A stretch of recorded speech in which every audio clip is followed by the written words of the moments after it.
ମାଲିକ ଆମ କଥାଟା ପ୍ରତ୍ୟେକଟି ଜାଗା ଆମକୁ ଭତ୍ତା 500 ଟଙ୍କା ମାଗଣା ଚାଉଳ କଣ ଦେଉଛି ଆମ ପଇସା ତ ଆମକୁ ଦେଲେ ପୁଣି ମାଗଣା ବୋଲିକି କାହିଁ କୁହାଯାଉଛି ଏଠି ମାଗଣା ବୋଲିକି କିଏ ଅଧିକାର ଦେଲା ଏଟା କହିବା ଲାଗି ତା ବୋପା ପ୍ୟାକେଟ ପଇସା କରିକି ଦଉନି ତା ବୋପା ପ୍ୟାକେଟ ଦଉନି ଚାଉଳ ଦଉଛି ଚାଷୀ ଚାଉଳ ଦଉଛି ତ ସରକାର ଦଉନି ସରକାର ନିଜେ ଚାଷ କରିକି ଦଉନି 14,000 ଟଙ୍କା ଗୋଟେ କ୍ୱିଣ୍ଟାଲ ପିଛା ଧାନରେ ନେଇକି ପଳଉଛନ୍ତି 14,000 ଟଙ୍କା କ୍ୱିଣ୍ଟାଲ ନେଇକି ପଳଉଛନ୍ତି ମାରିକି ହେଲେ ଦେଲା କଣ 5 ଟଙ୍କା ମିଲି ଟଙ୍କିଖିଆ ଚାଉଳ କଣ ପାଇଁ ପକେଇଲା 14,000 ଟଙ୍କା ଯୋଉଠି ଗୋଟିଏ ଲୋକ 100 କ୍ୱିଣ୍ଟାଲ ଧାନ ବିକୁଛି ତାହେଲେ କେତେ 14,000 ମାରିକି ନେଲା ତାର ହିସାବ ଆପଣ ମଧ୍ୟ ସରକାରଙ୍କ ବିରୁଦ୍ଧରେ ଏମିତି ଗୋଟେ ବାର୍ତ୍ତା ଚଳେଇବା ଦରକାର ଆପଣ ସେଠି ନା ଆମେ କହିପାରିବୁ ନା ଆମେ କହିବୁ ଆମକୁ ଆପଣ ପଇସା ଦେଉନାହାନ୍ତି ଆମେ ଆପଣଙ୍କୁ ପ୍ରଚାର କରିବୁ ଆମକୁ ଆପଣ ପଇସା ଦେବେ ଆମେ ଆପଣଙ୍କୁ କହିବା କଥା ବି ପ୍ରଚାର କରିବୁ କାରଣ ଆମେ ଗୋଟେ ମୁଁ କୋଉ ପାର୍ଟିର ଲୋକ ନୁହେଁ ନା ଆପଣଙ୍କୁ ପାର୍ଟି କଥା କହିଲେନି ଆପଣ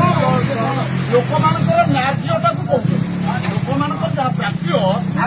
ଚାଲିଲା ମୋ 9 ବର୍ଷ ହେଲା ଲଢେଇ କରିବେ ନା ସରକାର ଉପରେ ଭିତରେ ପଛରେ ତ ନବୀନ ପଟ୍ଟନାୟକ ମାଲିକ ଆମ କଥାଟା ପ୍ରତ୍ୟେକଟି ଜାଗା ଆମକୁ ଭତ୍ତା 500 ଟଙ୍କା ମାଗଣା ଚାଉଳ କଣ ଦେଉଛି ଆମ ପଇସା ତ ଆମକୁ ଦେଲେ ପୁଣି ମାଗଣା ବୋଲିକି କାହିଁ କୁହାଯାଉଛି ଏଠି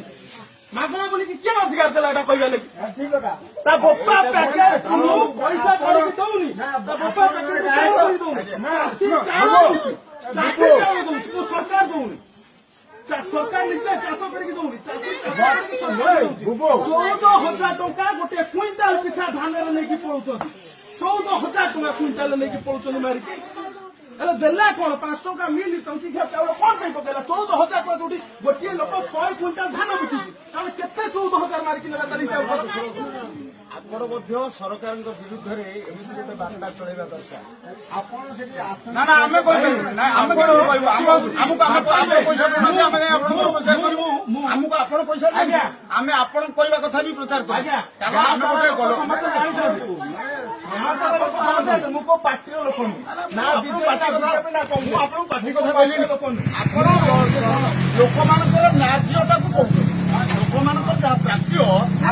ଚାଲିଲା ମୋ 9 ବର୍ଷ ହେଲା ଲଢେଇ କରିବେ ନା ସରକାର ଉପରେ ଭିତରେ ପଛରେ ତ ନବୀନ ପଟ୍ଟନାୟକ ମାଲିକ ଆମ କଥାଟା ପ୍ରତ୍ୟେକଟି ଜାଗା ଆମକୁ ଭତ୍ତା 500 ଟଙ୍କା ମାଗଣା ଚାଉଳ କଣ ଦେଉଛି ଆମ ପଇସା ତ ଆମକୁ ଦେଲେ ପୁଣି ମାଗଣା ବୋଲିକି କାହିଁ କୁହାଯାଉଛି ଏଠି ମାଗଣା ବୋଲିକି କିଏ ଅଧିକାର ଦେଲା ଏଟା କହିବା ଲାଗି ତା ବୋପା ପ୍ୟାକେଟ ପଇସା କରିକି ଦଉନି ତା ବୋପା ପ୍ୟାକେଟ ଦଉନି ଚାଉଳ ଦଉଛି ଚାଷୀ ଚାଉଳ ଦଉଛି ତ ସରକାର ଦଉନି